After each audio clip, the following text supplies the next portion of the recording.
بسم اللہ الرحمن الرحیم۔ ساتھیوں، جیسا کہ ہم سب کو معلوم ہے، کل 7 جون 2025 کو عید الاضحیٰ ہے، جو مسلمانوں کی عیدوں میں سے ایک عید ہے۔ اس لہٰذا میں مسلمانوں کو اور تمام برادران وطن کو اس کی مبارکباد پیش کرتا ہوں۔ اس موقع پر کچھ ضروری چیزیں ہیں جو ہم سب کے لیے ضروری ہیں، اس لیے کہ ضروری نہیں ہوتا کہ جو چیز آپ کو پسند ہے وہ دوسرے کو بھی پسند ہو۔ لہٰذا میں آپ حضرات سے جامعہ احمد علوم کی طرف سے اور علاقے کی طرف سے، جامعہ علوم خانپور میں جو واقع ہے اس کی طرف سے اور پورے علاقے کی طرف سے آپ حضرات کو یہ یاد کرانا چاہتا ہوں، گائیڈ لائن سرکار کی آپ سب کے پاس پہنچی گئی ہوں گی کہ آپ اس کا من و عن پالن کریں۔ جو بھی سرکار نے گائیڈ لائن دی ہے وہ کسی صورت اسلام کے خلاف نہیں ہے۔ لہٰذا آپ جس انداز سے کہا ہے کہ قربانی کے جانور کو آپ کھلے میں نہ ذبح کریں اور اسی طرح اس کے بچی ہوئی چیزوں کو اس کو فوراً صاف کریں، وہاں گندگی بالکل نہ رہنے دیں، اور جہاں جہاں پر بھی پرشاسن نے کہا ہے کہ اس کو وہاں پر دفن کر دیا جائے، انہی گڈھوں میں جا کر کے ان کو دفن کیا جائے۔ یہ ہر ایک کی ذمہ داری ہے، جو بھی حصے دار ہیں سب کی ذمہ داری ہے، وہاں پر کوئی گندگی نہ ہو، اور ایسی جگہ پر قربانی نہ کی جائے جہاں سے اس کا خون بہہ کر کے دوسرے کے گھروں پر یا نالیوں میں جاتا ہو۔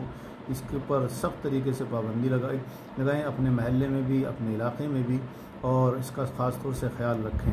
اور ضروری ساتھ میں یہ بھی ہے کہ کل نماز ہے، جامعہ احمد علوم خانپور میں تو 7 بجے نماز کا وقت رکھا گیا ہے، تو نماز پڑھیں اور روڈ پر بالکل نہ پڑھیں۔ دوسری جگہ پر جا کے پڑھ لیں اگر وہاں گنجائش نہ ہو، لیکن روڈ پر نماز پڑھنے کی بالکل کوشش نہ کریں۔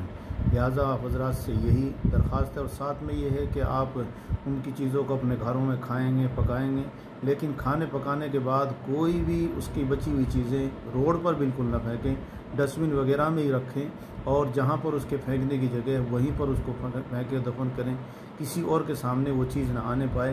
اس لیے کہ ہم جس ملک میں رہتے ہیں، مختلف مذہب ہیں، مختلف کلچر ہیں، مختلف سوچ و دماغ ہیں۔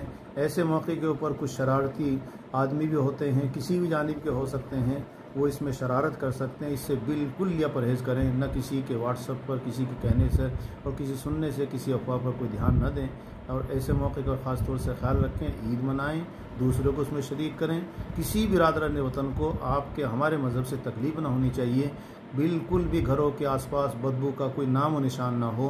پرشاسن کی طرف سے گائیڈ لائن ہے، وہ ہمارا بہت تعاون کرتے ہیں، ہر موقع سے تعاون کرتے ہیں۔ آپ کو بھی چاہیے کہ وہ جس طرح آپ کے لیے مستعد رہتے ہیں، آپ بھی ان کے قدم قدم ان کا ساتھ دیں۔ لہٰذا میں آخر میں پھر اپیل کرتا ہوں کہ آپ حضرات عید کو خوشی کے ساتھ اور سرکاری گائیڈ لائن کے ساتھ منانے کی بھرپور کوشش کریں۔